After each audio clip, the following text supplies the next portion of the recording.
The last part of long-term memory that I'll talk about now is the non-declarative part of memory. And non-declarative memory actually has a lot of subparts to it, but I'll focus just on some of it. So long-term memory, again, as a whole, consists of this more explicit system where you can declare your knowledge, and this non-declarative implicit system where you show that you have some sort of long-term memory based on your actual performance or your behavior.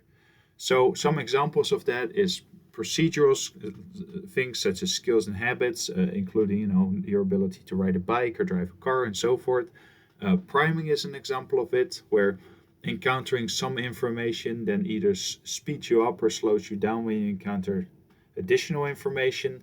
And then also, Pavlovian conditioning, where a rat learns to associate, or a dog learns to associate a bell with food showing up, and then starts salivating when they hear the bell.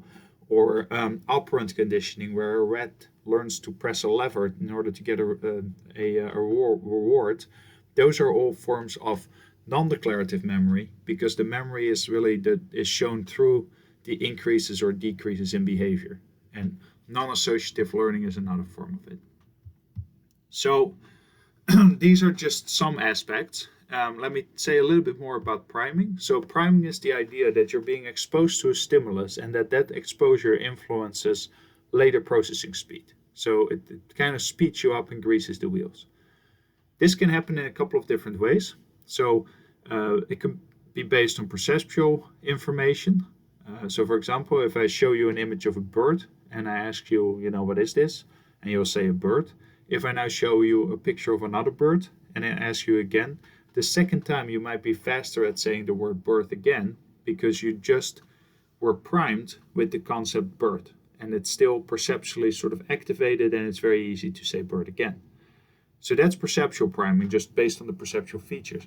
You can also be primed conceptually, in a way that actually the category to which something belongs primes other members of that category. So for example, when you hear the word chair, then you might be faster after that to actually recognize that table is a word as well, because chair got activated, and that actually primed several words associated with chair, and that includes table. So that's what priming is. Now, only other thing I want to say about non-declarative memory is that there's one very, very regular finding in any sort of skill learning, and that is the rate at which people get better at some sort of non-declarative skill. And the rate of getting better looks like this. First, you're not that good. Initial improvement is very, very fast, and then it flattens off. And this is mathematically called a power function. Regardless of whether we're talking about tracing a star in a mirror, or learning to ride a bike, or starting to learn to play the violin, or taking basketball shots at a basket, or even solving math problems, it turns out that the power law of learning actually is very, very suited to describe the rate at which people are learning those kinds of things. So this is called the power law of learning because, again, this is mathematically called a power function. And what it says, without getting too hung up on the math, is that the time for you to complete a certain task depends on the amount of practice you have had. So the more practice you've had, the faster you become.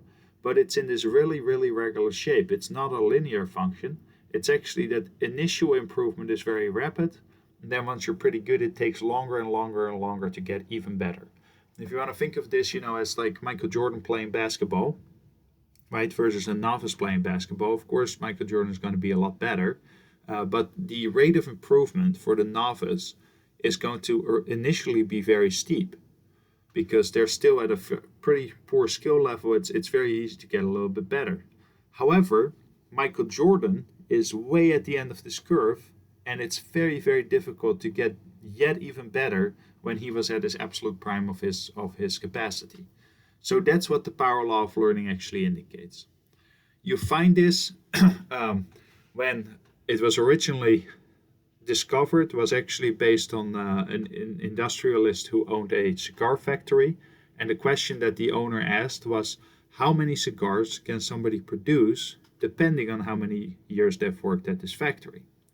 So what he did was that he collected data from all of his employees and looked at how many years they had worked there. And you see here, there's people who worked there for 1 year, then 7 years, and then counted their cycle time, meaning how long did it take them to complete a certain number of cigars. And you can see that same pattern. Original improvement is relatively steep, and then once you've been there for a long time, it really flattens off a lot. And in each of those pictures, the straight line is just a log function. That's, if you mathematically know this, you take this shape of a function and take the log, it's going to look like a straight line. You find the same pattern for lots and lots of things. So generating proofs for geometry-like functions follows power law of learning. Initial improvement very quick, and then to get yet faster and faster, it gets harder and harder and harder. Same thing with learning to read upside down and backwards and mirror image. Same thing with learning to shoot basketballs better. Same thing with learning parts of a piano concerto and starting to get better at a particular piece of it. All of those follow the power law of learning. So this is a very, very general law. This is why it's called a law about the rate at which people can improve in certain tasks.